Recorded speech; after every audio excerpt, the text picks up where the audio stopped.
Sedikit mau berbagi ilmu ini mengenai kebakaran. Kejadian yang kemarin KM Barcelona 5 terbakar ya. Jadi kebakaran itu dia terjadi dikarenakan 3 unsur ini. Oksigen, bahan bakar, sumber panas. Nah, untuk oksigen hanya membutuhkan 15% volume saja. Bisa saja bereaksi dan bisa terjadi kebakaran. Sedangkan di atmosfer kita itu oksigen itu mengandung 21%. Jadi untuk unsur pertama sudah terpenuhi.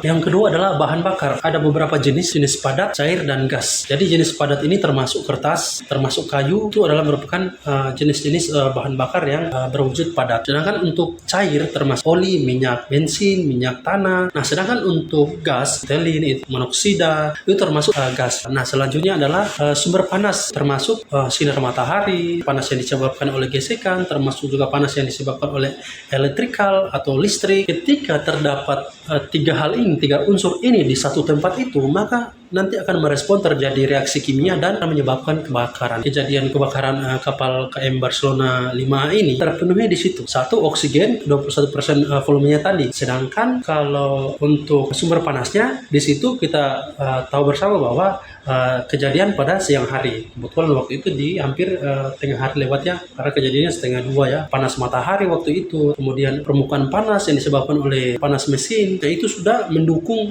adanya sumber panas. Kita tidak tahu kalau misalkan itu terjadinya karena listrik atau gesekan atau apa yang namanya sumber panas. Sedangkan untuk unsur yang ketiga yaitu bahan bakar ya, ada isu bahwa api itu munculnya awal mulanya itu terjadi di kamar nomor 33 dan katanya itu berasal dari puntung rokok katanya ya. Untuk puntung rokok ini teman-teman itu bisa menjadi salah satu faktor juga karena puntung rokok itu adalah merupakan sumber panas juga ya, masuk juga sumber panas.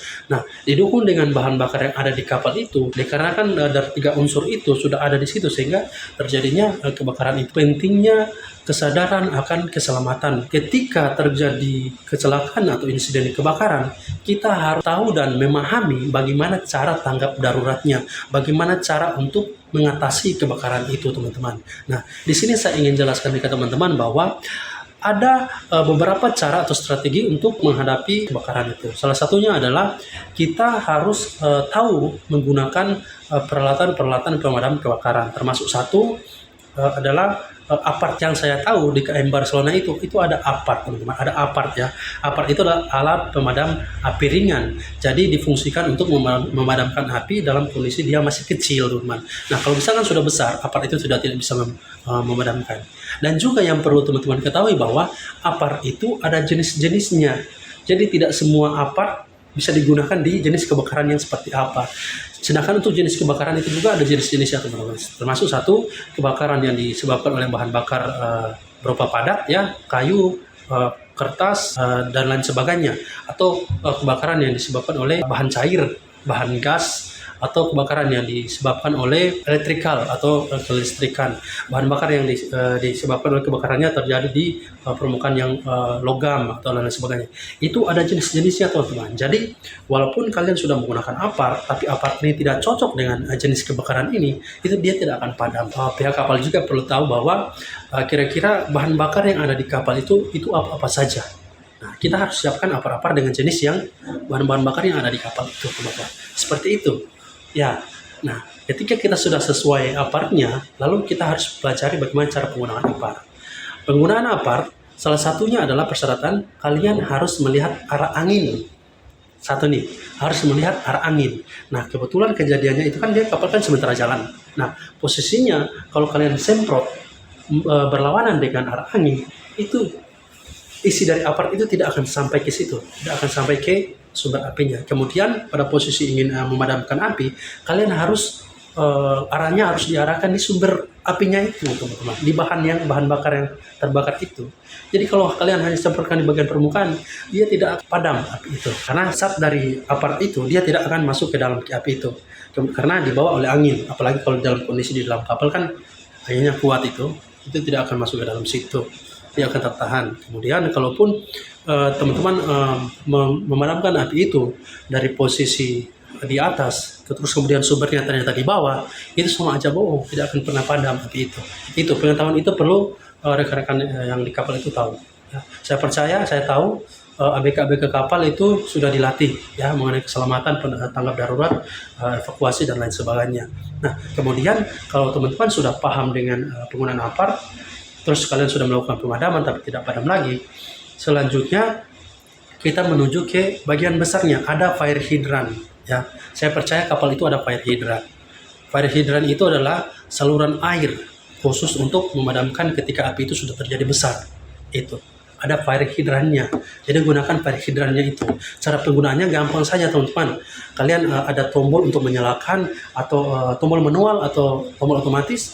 Kalian menyalakan itu, kalian ambil fire hydrantnya, kalian arahkan, kalian siram di bagian apinya. Itu kedua jika apinya sudah tidak bisa memadamkan. Nah, langkah ketiga teman-teman, cara penanggulangan ketika terjadi kecelakaan kebakaran, jika menggunakan fire hydrant juga tidak bisa memadamkan, langkah ketiga adalah proses evakuasi. Artinya sudah tidak tertolong lagi, ya kita evakuasi. Nah, cara evakuasinya seperti apa?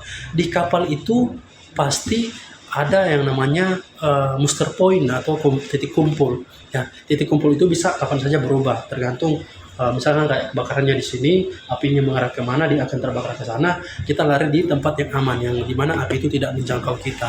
Itu kita kumpul di situ. Kemudian pastikan tersiapkan peralatan yang seperti life jacket, ya. Kemudian life craft. Ya, life craft apa namanya, yang kapsul, orang kenal dengan kapsul, itu harus tersedia karena potensi kita akan nanti lompat ke lautan. Jangan kalian panik ya, pastikan jangan panik. Kemudian yang perlu Bapak tahu, ketika kita lompat ke laut itu bukan berarti kita selamat gitu ya. Di laut itu masih ada bahaya. Bagaimana dengan mereka yang tidak tahu berenang? Nah, itu oleh karena itu kenapa harus wajib menyiapkan yang namanya life jacket. Life jacket itu jangan diletakkan di satu tempat saja, tapi dibagikan di setiap kamar harus ada.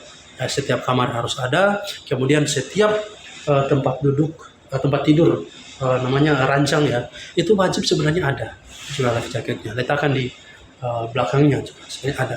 Ketika terjadi kejadian seperti ini, itu satu orang bisa dapat satu, tidak perlu lagi menuju ke tempat life jacket untuk mengambilnya, karena orang kalau sudah panik itu sudah tidak bisa ke sana untuk ambil gitu.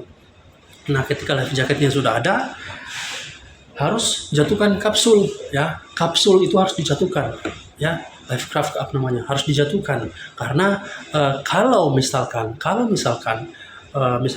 over penumpang atau penumpang sudah tidak sesuai dengan hitungannya, setidaknya ada kapsul itu. Yang lain bisa masih di laut untuk menunggu yang menolong, yang lain naik di kapsul itu, apalagi terutama yang tidak tahu berenang atau anak-anak lain dan perempuan bisa di life kapsul itu. Kalau sistem pertolongannya sudah seperti itu, jalannya tanggap daruratnya seperti itu, tanggap evakuasi seperti itu, pasti tidak akan ada korban. Pasti tidak akan ada korban. Itu menurut pandangan saya, teman-teman ya. Pasti tidak ada korban karena sudah sesuai seperti itu. Cuman dalam posisi kita tanggap darurat atau evakuasi, pasti akan ada tantangan seperti kayak panik. Mungkin yang tadinya mau buka ini sudah tidak buka karena sudah panik. Karena itu kita pertama jangan panik. Saya percaya ketika orang yang sudah terlatih, pasti dia bisa mengendalikan rasa panik itu. Dan semua pasti terkendali. Itu ya. Semoga dengan sedikit pengetahuan saya ingin bagikan dengan kalian untuk awak kapal, untuk kita semua yang menggunakan jasa kapal, kedepannya bisa menggunakan cara seperti ini, teman-teman, agar supaya nanti saya tidak minta-minta ya, kalaupun nanti kejadian bapak-bapak bisa melakukan hal yang namanya tanggap darurat dan evakuasi penyelamatan itu ya. Nah, kalaupun kejadiannya di malam hari, saya minta untuk teman-teman semua, kalau kalian mau berangkat malam hari, pastikan bawa senter karena penting banget pencahayaan, teman-teman ya. Apalagi di malam hari ini penting banget pencahayaan itu ya. Ya, mungkin untuk sebab akibatnya kenapa terjadi kebakaran dan sebagainya, itu nanti kita dengarkan informasi dari pemerintah, karena keputusan akhirnya ada di mereka. Sekarang lagi tahap investigasi ya, jadi keputusan itu ada di mereka. Saya hanya sekedar membagikan cara biar supaya nanti kalaupun kejadian seperti itu, lakukannya seperti ini gitu, teman-teman ya. Untuk manajemen kapal, pesan saya silakan kalian terapkan keselamatan ya, utamakan keselamatan di setiap tempat dimanapun wajib harus ada keselamatan, manajemen keselamatan, terutama untuk manajemen keselamatannya termasuk juga kayak pelatihan-pelatihan kru kapalnya wajib untuk dilatih mengenai tanggap darurat dan keselamatan.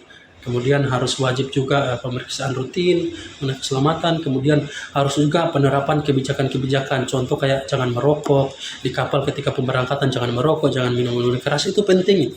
Itu penting. Ya. Kemudian harus tegas. Kalaupun kedapatan minta denda atau turunkan si penumpang ini.